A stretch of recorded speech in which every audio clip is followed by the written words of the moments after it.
Victoire 2-0 du Paris Saint-Germain ce soir à l'OGC Nice. Le Paris Saint-Germain reprend 6 points d'avance. Lionel Messi à la 26e et Sergio Ramos sur une passe de Léo Messi double la mise à la 76e minute. Le Paris Saint-Germain l'emporte 2-0 et reprend 6 points d'avance.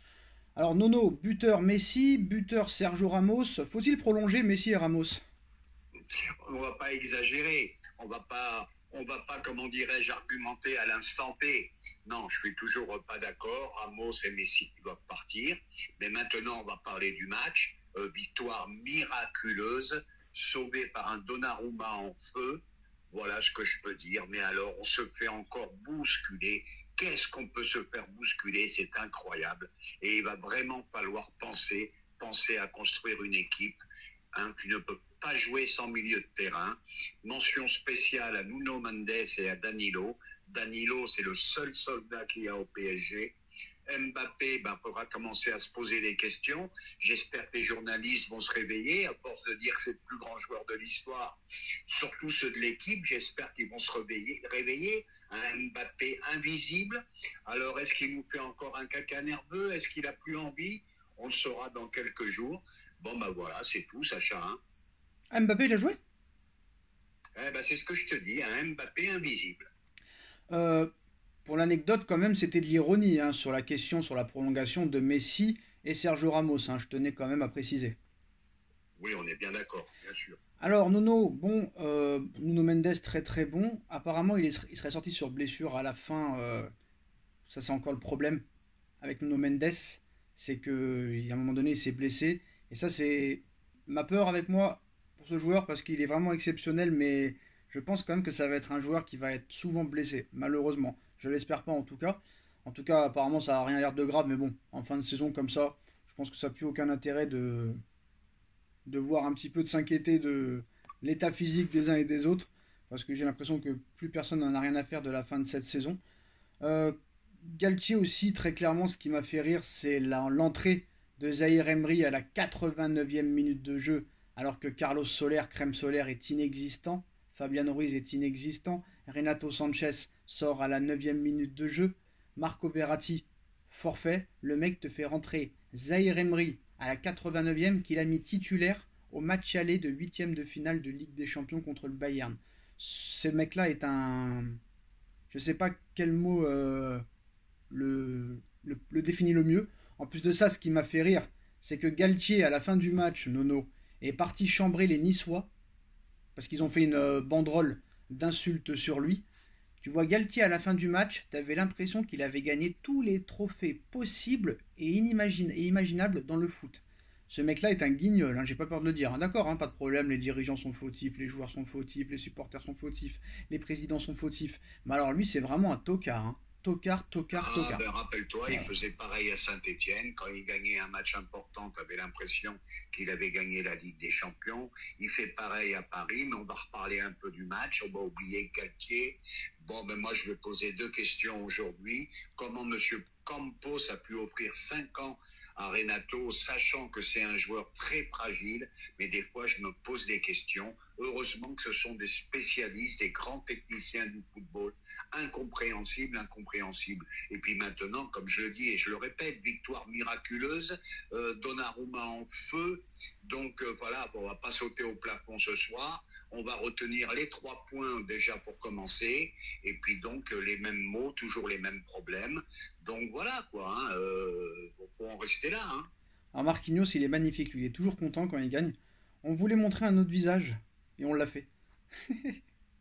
Oui, un autre visage, c'était le même visage. T'as encore une équipe qui a été bousculée par un OGC Nice, que malgré tout ce qu'on a dit, c'est quand même pas une foot de guerre. Voilà quoi. Ah tiens, Nono, Voilà, une petite stat. Bousculé. Donc ça va être difficile jusqu'à la fin de la saison. Alors Nono, une Attention. petite stat qui va t'intéresser. Écoute bien. Kylian Mbappé a seulement inscrit 11 buts depuis le début de l'année 2023, dont près de la moitié contre l'US Pays de Cassel, club de Régional 1. Eh Voilà. ben écoute, je ne vais pas taper sur Mbappé, hein, parce qu'il nous a tellement de fois sauvé la mise. Mais maintenant, depuis qu'il fait ses cacas nerveux, moi, je peux plus le blairer. Voilà. Et puis malgré tout, je le dis et je le répète, Mbappé, devant des blocs bas, il est en grosse difficulté. Et puis bon, au prix qu'il est payé, ben, je trouve que ça ne les vaut pas, tout Oh, il a quand simplement. même mis 5 buts Voilà, c'est tout. il a, Hein. il a quand même mis Je vois que Monsieur Haaland a il a quand encore même fait un mis truc. il a quand même mis 5 buts contre Pays de Cassel quand même. Attends, Ben, t'exagères. ben oui, mais là tu t'adresses aux Oh. journalistes de l'équipe, hein, qui ont fait une émission presque spéciale le soir pour nous dire que c'était exceptionnel. Voilà. Mbappé, c'est plus fort que Haaland. Hein. Haaland n'est pas exceptionnel. Hein. Le retourné qu'il fait Haaland tout à l'heure, ça m'a pas vraiment Bon, ben, impressionné. il a fait qu'un doublé aujourd'hui, Ouais, hein, mais, voilà. hein, et ce monsieur qui est inexistant depuis, je dis bien ce monsieur qui est Ouais. inexistant depuis 6 ou 7 matchs, et ben voilà, il nous a fait un caca nerveux cette semaine avec son image et avec Non. son machin. Et ben voilà, et je le dis et je le répète comme je l'ai dit dans une précédente vidéo, est-ce que le problème du PSG, c'est pas Mbappé? Voilà, à la limite, moi je le dis, il faudrait peut-être le vendre et construire une équipe, tout simplement. Tu vas le vendre comment? Tu le vends, tu essayes de le vendre au Real, parce que j'ai encore vu ce matin que Hmm. son rêve c'était de jouer au Real. Hmm. T'imagines un mec qui a signé il n'y a même pas un an, son rêve c'est le Real.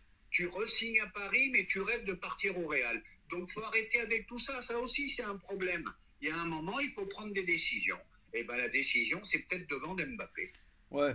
Non, c'est encore de l'ironie. Hein, quand je dis que Haaland, c'est pas impressionnant. Non, il est remarquable, il est exceptionnel. 30 buts en première ligue. En première ligue. Hein, en première ligue. Et Ah ben oui. se retourner exceptionnel cet après-midi, franchement, ça m'a fait lever de ma chaise.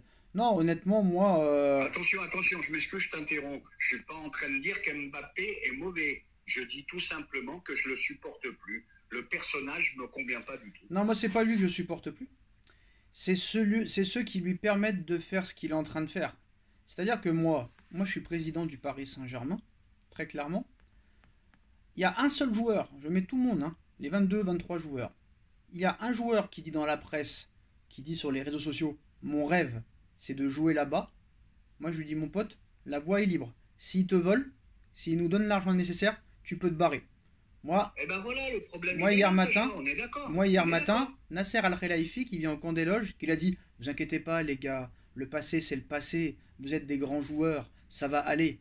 Voilà un président d'un club, comment il parle à ces joueurs qui font une saison catastrophique. C'est Nasser Al-Khelaifi au camp des loges, hein, tout sourire, qui leur dit ça. Vous inquiétez pas, les gars, c'est pas grave. Le passé, c'est le passé, c'est derrière. Vous inquiétez pas, vous êtes des grands joueurs, vous resterez des grands joueurs. Je compte sur vous pour la fin de saison, attention. Hein.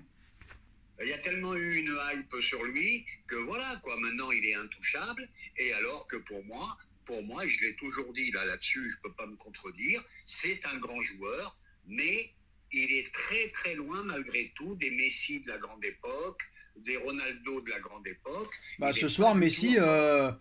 Ce soir, Messi est 100 fois meilleur que Mbappé. Hein. Je suis désolé sur le match, hein, je parle. Hein. Ah bah oui, mais il a fait son petit match, Léo. Il a fait son petit match, son petit coup de génie, comme d'habitude. Et puis voilà. Mais Mbappé, le problème, c'est qu'il se permet de faire ce qu'il a fait cette semaine en étant mauvais. Fais-le quand Oui, t'en oui, plantes 4 Nono. par match, tu peux le Oui, faire. Nono. Mais Oui, quand tu es Nono. mauvais, tais-toi. Oui, Nono. Mais quand t'as des dirigeants et des propriétaires d'un club qui sont des salopes, pourquoi s'empêcherait-il de le faire?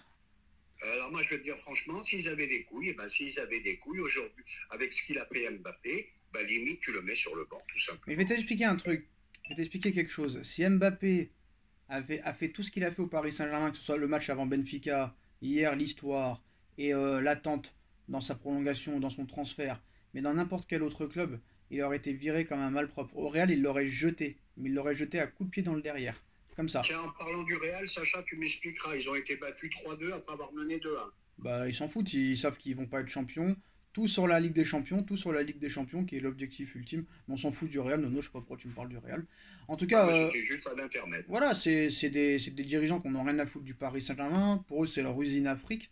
C'est leur usine Afrique, ils en ont rien à foutre d'être autoritaires, ils en ont rien à foutre de bien jouer, ils en ont rien à foutre d'être performants. Au début, réellement, ça les intéressait, parce qu'on l'a vu avec Ancelotti et avec Laurent Blanc. Ils avaient envie de bien faire, mais je pense que depuis cette remontada là, On va me dire non mais t'exagères quand même, ils ont été en finale de Ligue des Champions et en demi-finale. Moi je pense vraiment que depuis cette remontada et cette histoire qui s'est passée contre le Barça, c'est là qu'a donné le glas de la fin du projet. Parce qu'on va pas se mentir, la finale de Ligue des Champions, d'accord t'as été en finale, mais contre des équipes qui ne participent même plus à la Ligue des Champions maintenant cette saison. Certes Leipzig a été en huitième, mais bon, voilà, Leipzig, Atalanta, Bergame. Contre l'Atalanta, t'as eu chaud, t'es sauvé par Choupo-Moting qui fait les beaux jours maintenant du Bayern de Munich. Terrain neutre, pas de match aller-retour, à huis clos. Donc très clairement, voilà, c'est plus difficile ce qu'a fait Pochettino en demi plutôt que Tourelle. Mais quoi qu'il en soit, pour moi, depuis 2017, il y a une fracture. Et très clairement, pour moi, ça va aller de pire en pire. La chance qu'ils ont, et je finirai là-dessus, Nono, s'il voudra dire quelque chose d'autre, il le dira. La seule chance du Paris Saint-Germain, c'est d'être en Ligue 1. Voilà, c'est d'être en Ligue 1. Et le seul souhait qu'on peut avoir, c'est qu'ils dégagent ces mecs-là. Parce que moi, honnêtement, si ces mecs-là restent au PSG, moi, ça m'intéressera plus. Honnêtement, ça m'intéresse plus. Parce qu'il n'y a pas de projet, il n'y a pas d'objectif. C'est une cour de récréation. C'est une famille de riches qui laissent leurs enfants faire quoi que ce soit. Tu peux éternuer sur le monsieur, t'inquiète pas, je te dirai rien. Tu peux frapper ton frère, t'inquiète pas, il n'y a pas de problème. Tu peux faire ce que tu veux, fais pas tes devoirs, l'école ça sert à rien, t'inquiète pas, on est riche. L'avenir est bouclé. Voilà, pour moi, c'est ça le Paris Saint-Germain, Nono, à l'heure actuelle. Ils continueront à vendre des maillots à l'étranger. Ils vont vouloir prolonger Messi et Ramos pour continuer à vendre des maillots. Mbappé ne quittera jamais le Paris Saint-Germain parce que aucun club, aussi grand soit-il, lui donnera 6 millions d'euros par an, plus une prime par an de 50 millions d'euros, ce qui fait un contrat presque à 500 millions ou 600 millions bruts en 3 ans. À moins que lui décide de partir libre en 2024 ou 2025 et de baisser son salaire, ce que j'imagine pas du tout, Mbappé restera longtemps au Paris Saint-Germain. Ben, j'espère que non. Moi, je te dis franchement, j'espère que non. Et bon, on va revenir pour finir. Et ben, attention, faut pas se réjouir trop tôt. T'as quand même eu une équipe du PSG qui a été bousculée ce soir, qui a pu compter sur un Donnarumma en feu. Attention, faut pas se réjouir trop vite. T'as Lens qui arrive et t'as encore quelques matchs à jouer. Et comme on se fait bousculer par tout le monde en ce moment, et ben attention, c'est pas fait. Tu te fais bousculer par tout le monde depuis plus de 2 ans et demi, Nono. Mais bon, pas grave. Ben oui, mais Voilà, c'est pas en ce moment. ça on le sait. C'est pas en ce moment. Voilà les postos, continuez à liker, à partager, à commenter. Et on se retrouve très vite pour de nouvelles vidéos. Tchuss. Tchuss.